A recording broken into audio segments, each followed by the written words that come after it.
नमस्कार दोस्तों, आपका हमारे YouTube channel study with Himansh में स्वागत है। दोस्तों, अगर आप मेरे चैनल पर पहली बार विजिट किए हैं तो प्लीज़ मेरे चैनल को सब्सक्राइब, लाइक और शेयर कीजिएगा और ऑल वाले बटन पर क्लिक कीजिए जिससे आपको सारी नोटिफिकेशन मिलती रहे। दोस्तों, पिछली क्लास में हम लोगों ने सीटेड प्रैक्टिस किया था, पहला सेट प्रैक्टिस किया था। आज हम लोग दूसरा प्रैक्टिस सेट करेंगे सीटेड का।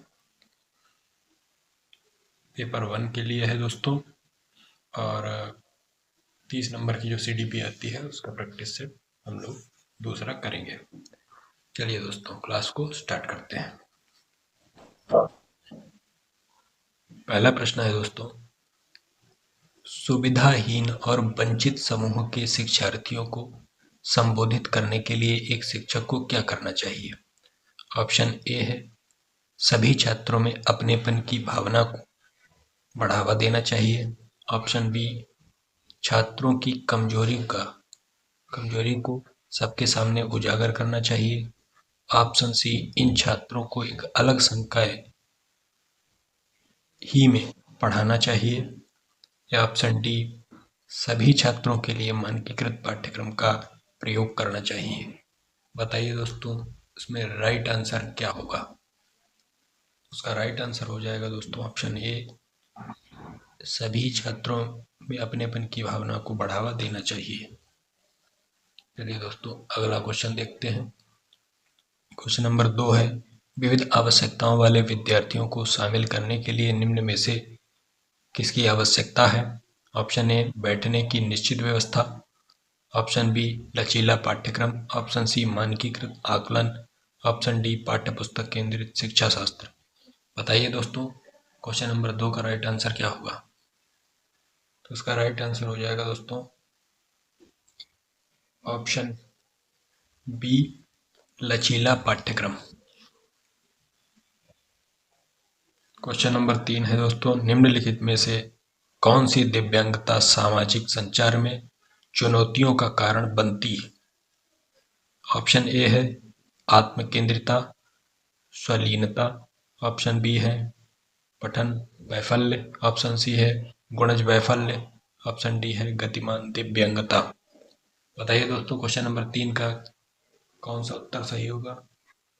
3 का दोस्तों ऑप्शन ए, आत्मकेंद्रिता और स्वाधीनता।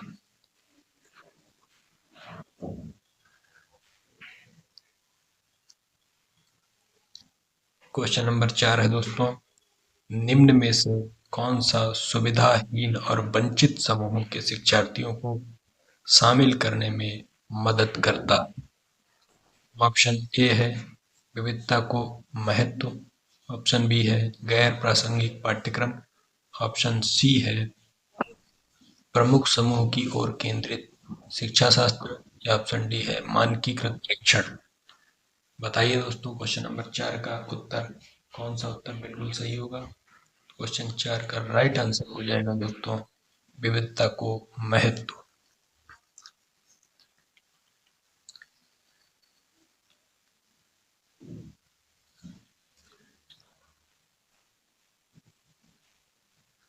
क्वेश्चन नंबर 5 है दोस्तों, एक संरचनात्मक कक्षा में बच्चों की संज्ञानात्मक सहभागिता को किस प्रकार सुसाधित किया जा सकता है? पहला है बच्चों के वार्तालाप द्वारा।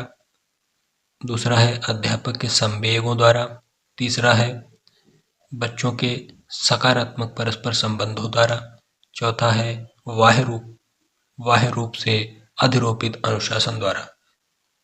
बताइए दोस्तों, इसका राइट आंसर, क्वेश्चन नंबर 5 का राइट आंसर क्या होगा? इसका राइट आंसर हो जाएगा दोस्तों ऑप्शन सी, पहला, दूसरा और तीसरा। चलिए दोस्तों, अगले क्वेश्चन की तरफ चलते हैं। अगला क्वेश्चन है, बच्चों की असफलता अक्सर विद्यालय की सफलता होती है। निम्न में से कौन सा कथन इस वाक्य का समर्थन करता है?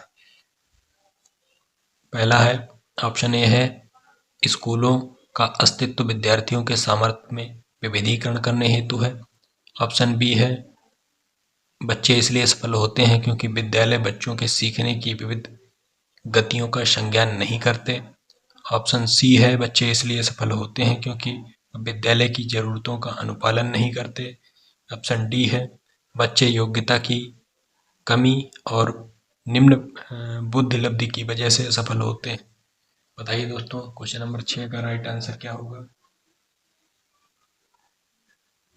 उसका राइट आंसर हो जाएगा दोस्तों ऑप्शन बी।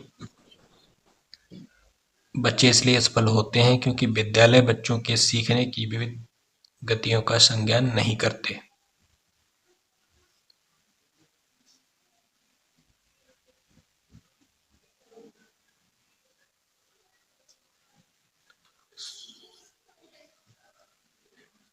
चलिए दोस्तों, चलते हैं अगले क्वेश्चन की तरफ।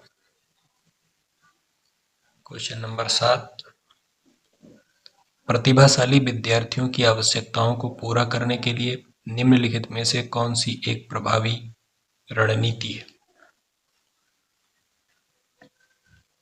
ऑप्शन ए है, उनसे बहुत ही सरल और आसान प्रश्न पूछें। ऑप्शन बी, उन्हें चुनौतीपूर्ण और उच्च क्रम के कार्य सौंपें।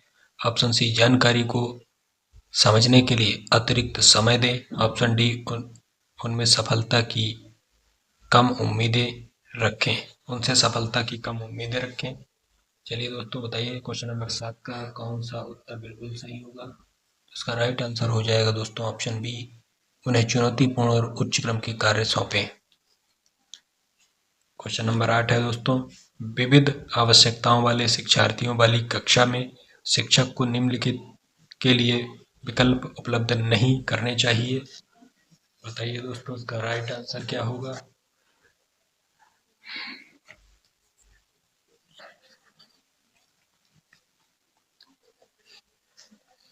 ऑप्शन ए है सामग्री का प्रस्तुतिकरण। ऑप्शन बी, संचार और अभिव्यक्ति। ऑप्शन सी, सूचना के दृष्टिकोण। ऑप्शन डी, शिक्षार्थियों के बारे में रूढ़िबद्धता। बताइए दोस्तों, क्वेश्चन नंबर 8 का आंसर। तो इसका राइट आंसर हो जाएगा दोस्तों ऑप्शन डी, शिक्षार्थियों के बारे में रूढ़िबद्धता। चलिए दोस्तों, अगले क्वेश्चन की तरफ। क्वेश्चन नंबर 9, जनजातीय समुदायों के विद्यार्थियों के सफल समावेशन के लिए एक शिक्षिका को निम्न में से किससे बचना चाहिए? ऑप्शन ए, उनके दैनिक जीवन और परिवेश में से उदाहरण शामिल करना चाहिए। ऑप्शन बी, उनके सामाजिक सांस्कृतिक संदर्भ को महत्व और सम्मान देना। ऑप्शन सी, पाठ्यक्रम में उनकी संस्कृति में प्रचलित लोकगीतों और गीतों को शामिल करना। ऑप्शन डी, उन संप्रतियों को पढ़ना जो उनके जीवन के लिए पूरी तरह अप्रासंगिक हैं। चलिए बताइए दोस्तों, क्वेश्चन नंबर 9 का कौन सा उत्तर बिल्कुल सही होगा? तो इसका राइट आंसर हो जाएगा दोस्तों क्वेश्चन नंबर 9 का डी।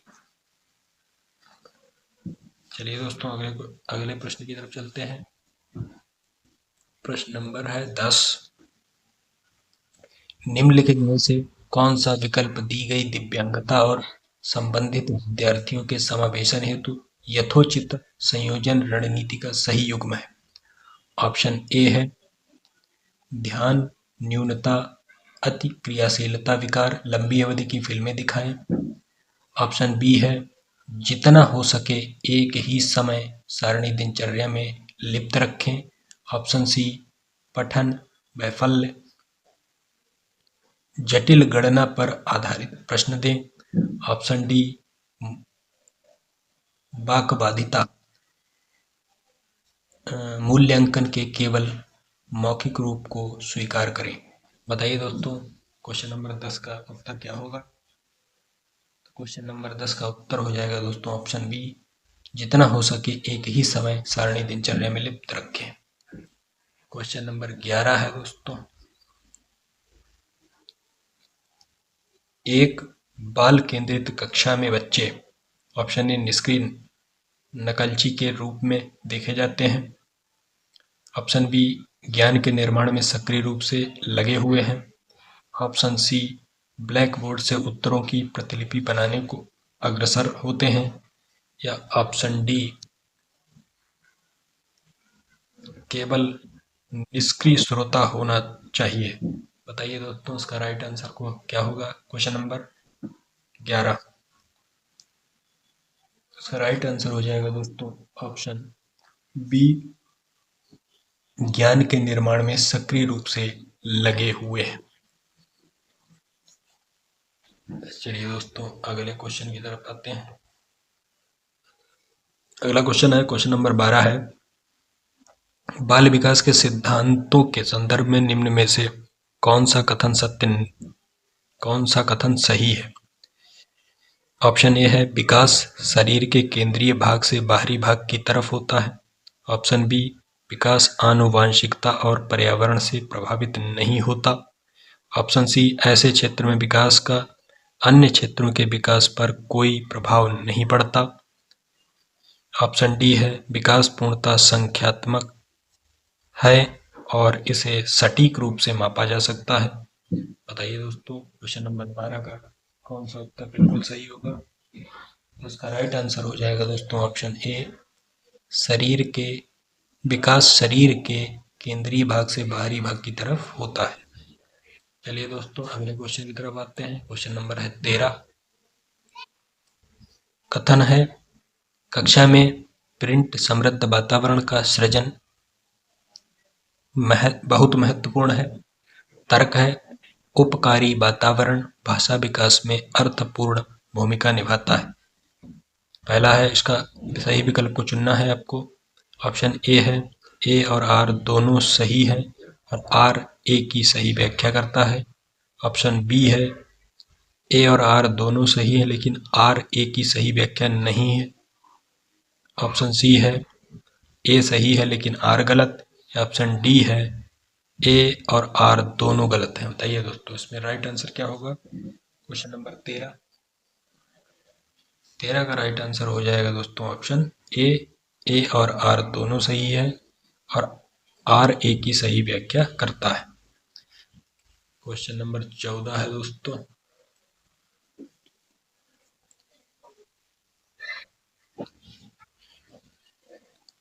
डैश शब्द का प्रयोग जैविक अंतरों के लिए होता है जबकि डैश शब्द का प्रयोग उन विशेषताओं और स्वभावों के लिए होता है जिसे कि एक विशिष्ट संस्कृति पुरुषों और महिलाओं के लिए उपयुक्त मानती है। ऑप्शन ए, लिंग जेंडर। ऑप्शन बी, जेंडर लैंगिकता। ऑप्शन सी, जेंडर लिंग। ऑप्शन डी, लैंगिकता और जेंडर। बताइए दोस्तों क्वेश्चन नंबर 14 का राइट आंसर। तो इसका राइट आंसर हो जाएगा दोस्तों लिंग जेंडर। क्वेश्चन नंबर 15 है,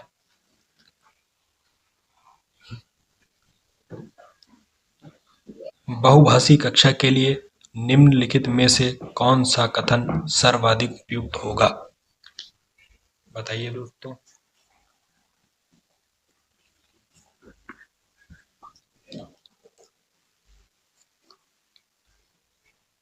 पहला ऑप्शन है, स्कूल का केवल उन्हीं छात्रों को स्कूल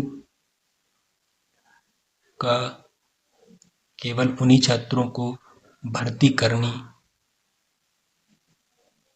करनी चाहिए जो स्कूल द्वारा निर्धारित अनुदेश की भाषा में संवाद कर सकते हैं।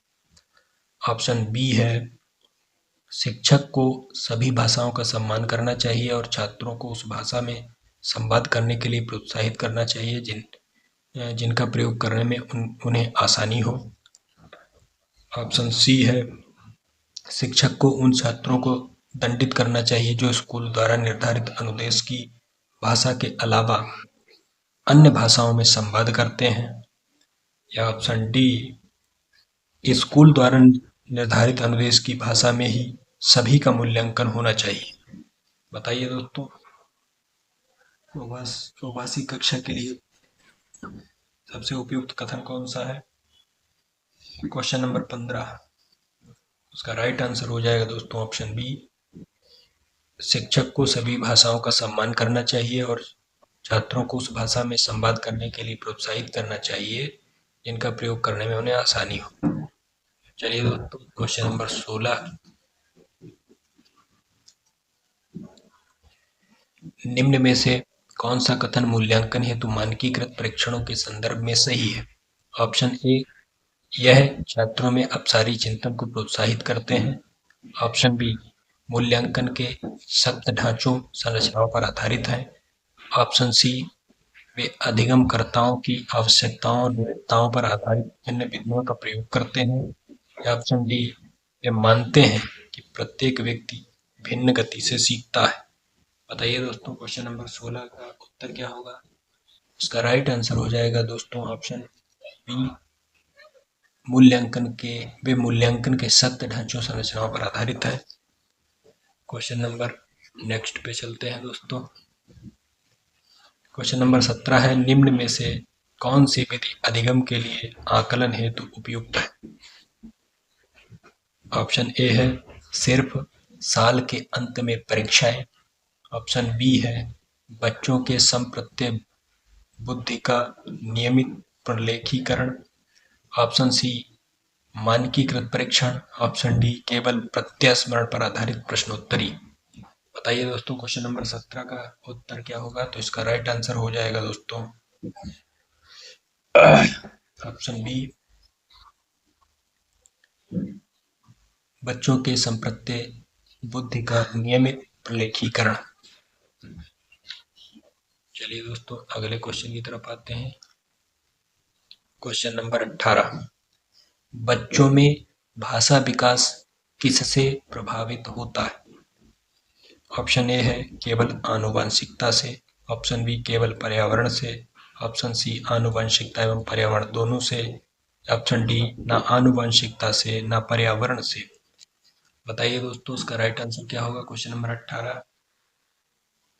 क्वेश्चन नंबर 18 का राइट आंसर हो जाएगा दोस्तों ऑप्शन सी, आनुवंशिकता एवं पर्यावरण दोनों से। चलिए दोस्तों, नेक्स्ट अगले क्वेश्चन पर चलते हैं। अगला क्वेश्चन है दोस्तों क्वेश्चन नंबर 19, निम्नलिखित में से कौन सा सही सुमेलित युग्म है? ऑप्शन ए है सजा और आज्ञाकारिता अभिविन्यास कानून तय नहीं है, अपितु समाज की भलाई के लिए बदला जा सकता है। ऑप्शन बी है अच्छा लड़का अच्छी लड़की अभिविन्यास दूसरों के साथ भला बनकर अनुमोदन अर्जित करता है। ऑप्शन सी है कानून और व्यवस्था अभिविन्यास मानव अधिकारों के मूल्य के आधार पर नैतिक सिद्धांतों को स्वयं चुना जाता है। या ऑप्शन डी है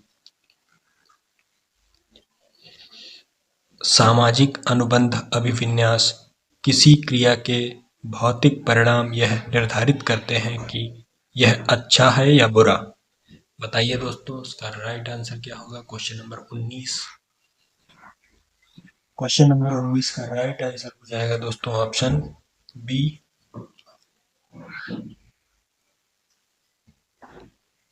अच्छा लड़का अच्छी लड़की अभिविन्यास दूसरों के साथ भला बनकर अनुमोदन अर्जित करता है।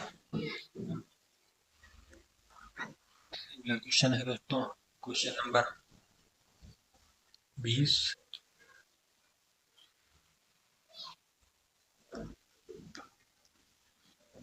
क्वेश्चन नंबर 20 है दोस्तों, एक बच्चे की विकास की प्रगति को उसी उम्र के बच्चों के विकास की दर से तुलना करके सटीकता से मापा जा सकता है।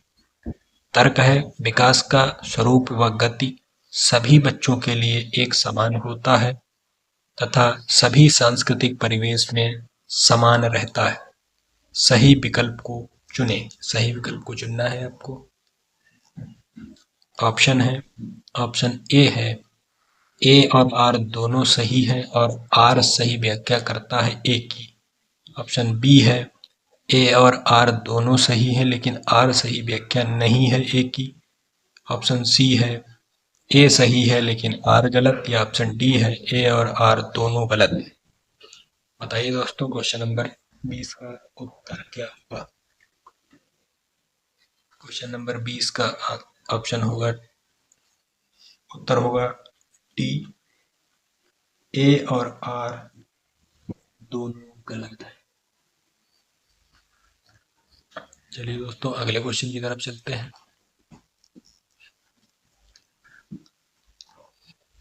अगला क्वेश्चन है दोस्तों, एक बच्ची फुटबॉल खेलना सीखने से पहले कूदना व छलांगे मारना सीखती है। यह विकास के किस सिद्धांत को प्रदर्शित करता है? ऑप्शन ए शीर्षगामी, ऑप्शन बी समीप दूराभिमुखी, ऑप्शन सी परिवर्तनीयता, ऑप्शन डी साम्य धारणा। बताइए दोस्तों, क्वेश्चन नंबर 21 का राइट आंसर क्या होगा? क्वेश्चन नंबर 21 का राइट आंसर ऑप्शन बी होगा। सॉरी, क्वेश्चन नंबर 21 का बताइए दोस्तों राइट आंसर क्या होगा? इसका राइट आंसर हो जाएगा दोस्तों ऑप्शन बी समीप दूराभिमुखी।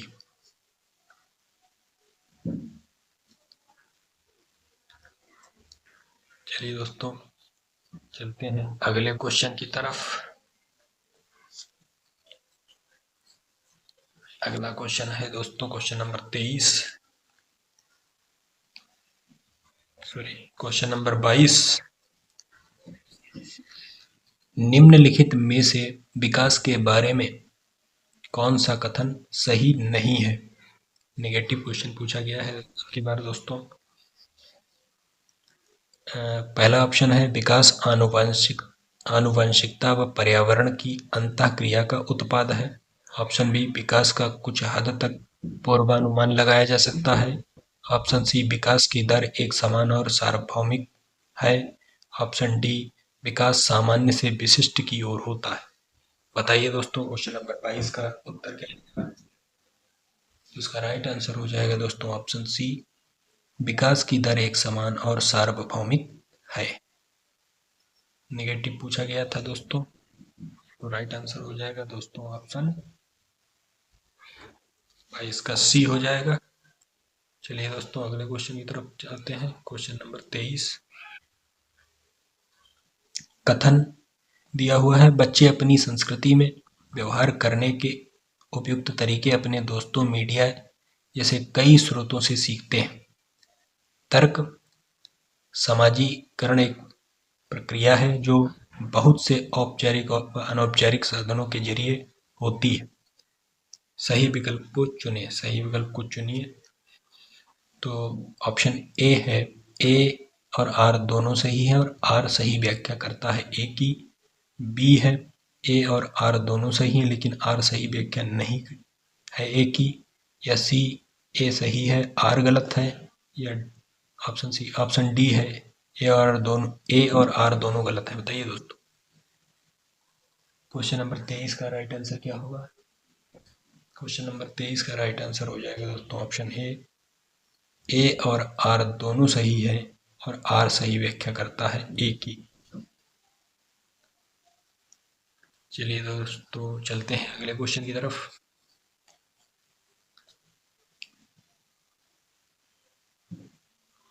क्वेश्चन नंबर 24 है दोस्तों, मूर्त संक्रियात्मक अवस्था के बच्चों के लिए एक शिक्षिका को ऑप्शन ए अमूर्त संरचनाओं से सरोकार करने के लिए खूब अभ्यास करवाना चाहिए। ऑप्शन बी वस्तुओं और विचारों को जटिल से वर्गीकृत करने के मौके मुहैया कराने चाहिए। ऑप्शन सी ऐसी समस्याएं देनी चाहिए जो उच्च स्तरीय मूर्त सोच पर आधारित हों। या ऑप्शन डी है ऐसी समस्याएं देनी चाहिए जो तर्कपूर्ण वैज्ञानिक समझ की आवश्यकता हो। बताइए दोस्तों, क्वेश्चन नंबर 24 का उत्तर क्या होगा? क्वेश्चन नंबर 24 का उत्तर हो जाएगा दोस्तों ऑप्शन बी वस्तुओं और विचारों को जटिल से वर्गीकृत करने के मौके मुहैया कराने चाहिए। चलिए दोस्तों question number 25, question number 25 25 25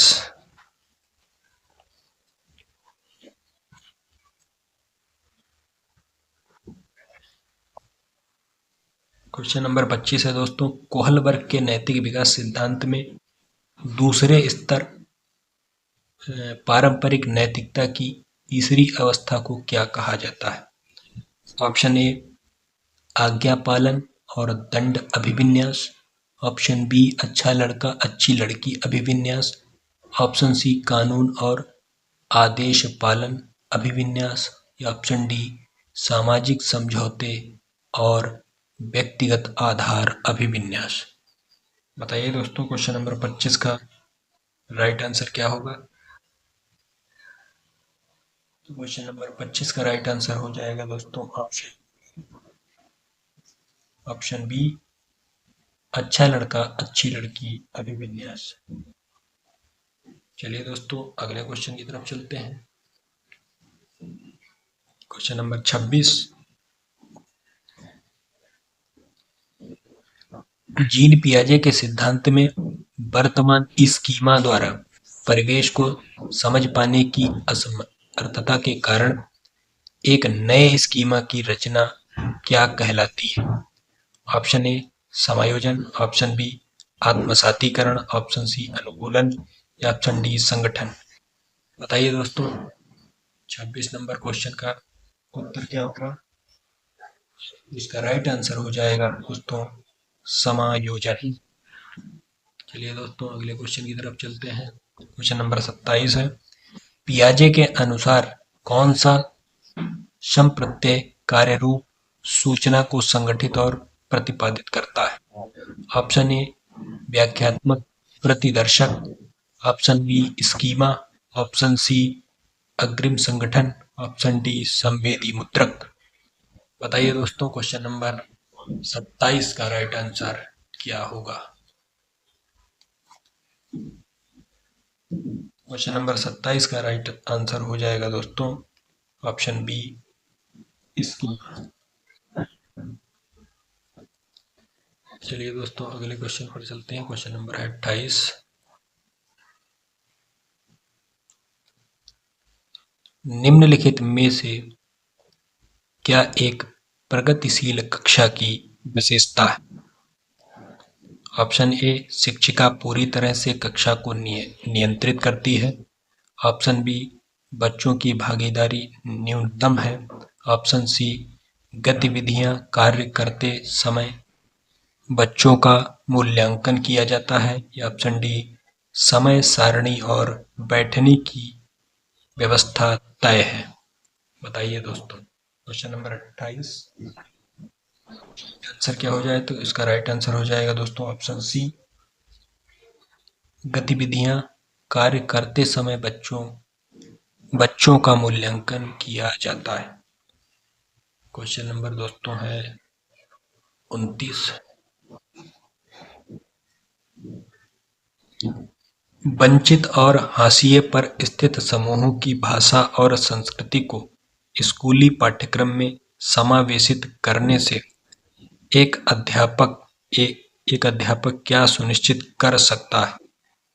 option A है शिक्षा में समानता, ऑप्शन बी है शिक्षा में साम्यता, ऑप्शन सी है सुविधा वंचित समूहों के प्रति सहानुभूति, या ऑप्शन डी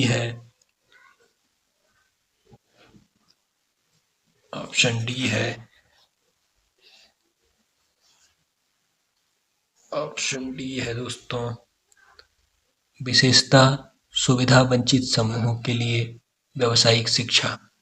बताइए दोस्तों, इसका राइट आंसर क्या हो जाएगा? इसका राइट आंसर हो जाएगा दोस्तों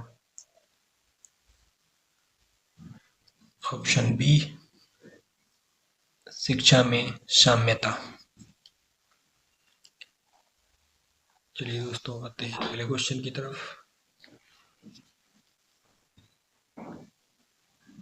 क्वेश्चन नंबर 30 है दोस्तों, आज का लास्ट क्वेश्चन, पर्याप्त समर्थन प्रदान करने के बावजूद एक कक्षा में एक विद्यार्थी गणितीय क्रियाओं को समझने में निरंतर चुनौतियों का सामना करता है। ऑप्शन ए है स्वलीनता, ऑप्शन बी है गणितीय वैकल्य, ऑप्शन सी है आलेखीय वैकल्य, ऑप्शन डी है पठन वैकल्य। बताइए दोस्तों, इसका राइट आंसर क्या होगा? इसका राइट आंसर हो जाएगा दोस्तों ऑप्शन बी गणितीय वैकल्य।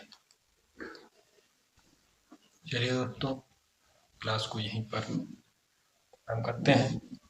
आज की क्लास आपको कैसी लगी बताइएगा, और मेरे चैनल को सब्सक्राइब कीजिएगा